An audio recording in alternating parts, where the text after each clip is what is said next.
पौधों की जड़ों के स्वास्थ्य को सुरक्षित रखने और जड़ सड़न की समस्या को पूरी तरह रोकने के लिए अभिमान दवा को प्रारंभिक अवस्था में ही उपयोग किया जाता है। इससे पौधे सूखते नहीं हैं, अच्छी वृद्धि करते हैं और अधिक फलधारण प्राप्त होता है। इसी तरह ऑर्बिक्स और एफएल 77 फीट जैसी दवाएं फूल आने, परागण और फल के विकास को बढ़ाने में मदद करती हैं।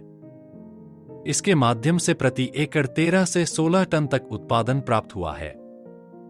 फलों का वजन 4 किलो से 7 किलो तक रहा और उनकी गुणवत्ता तथा स्वाद भी बहुत अच्छा पाया गया। नमस्कार, मेरा नाम थंगराज है। मैं तिरुप्पुर जिले के धारापुरम क्षेत्र के गोविंदपुरम के पास स्थित सेट्टिपालयम गांव का निवासी हूं। वर्तमान में मैं गोपाल थोटम क्षेत्र में लगभग 10 एकड़ भूमि लीज पर लेकर खेती कर रहा हूं। हमारे क्षेत्र में मुख्य रूप से मक्का की खेती अधिक होती है। इसके बाद चुकंदर, प्याज, धनिया आदि फसलें भी व्यापक रूप से उगाई जाती हैं। इसके अलावा कद्दू, तरबूज, मिर्च और टमाटर जैसी फसलें भी उगाई जाती हैं। अभी हमने स्वीटी नाम की काले रंग की सब्जी की किस्म 7 एकड़ में लगाई है। यह फसल अभी दूसरे महीने में है। बीज बोने के 55 दिनों में यह कटाई के लिए तैयार हो जाती है, जबकि पौध रोपण करने पर 50 दिनों में कटाई की जा सकती है। एक पौधे से औसतन 4 फल मिलते हैं, जबकि कभी कभी 5 या 6 फल भी प्राप्त होते हैं। खेती की विधि में पहले भूमि को तैयार करके, खाद डालकर, जुताई कर और बेड़ बनाकर रोपण किया जाता है। अंकुरण के 10-11 दिनों के भीतर अभिमान दवा को जड़ उपचार के रूप में दिया जाता है। यह दवा जड़ सड़न को रोकती है और पौधों को सूखने व क्षति से बचाकर उनके स्वास्थ्य को बनाए रखती है। इसके परिणामस्वरूप पौधों की अच्छी वृद्धि होती है।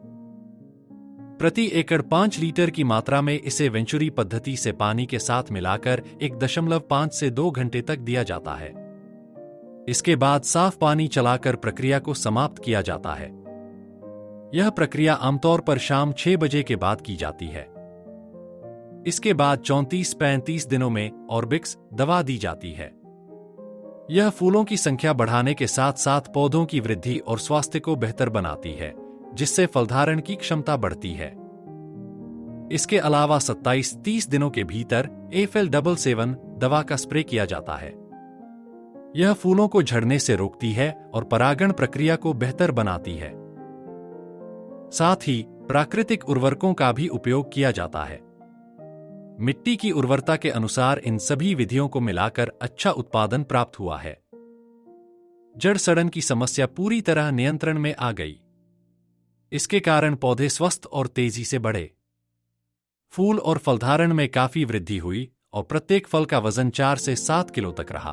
औसतन 5-7 किलो के फल प्राप्त हुए। इस प्रकार प्रति एकड़ 15-16 टन तक उत्पादन मिला।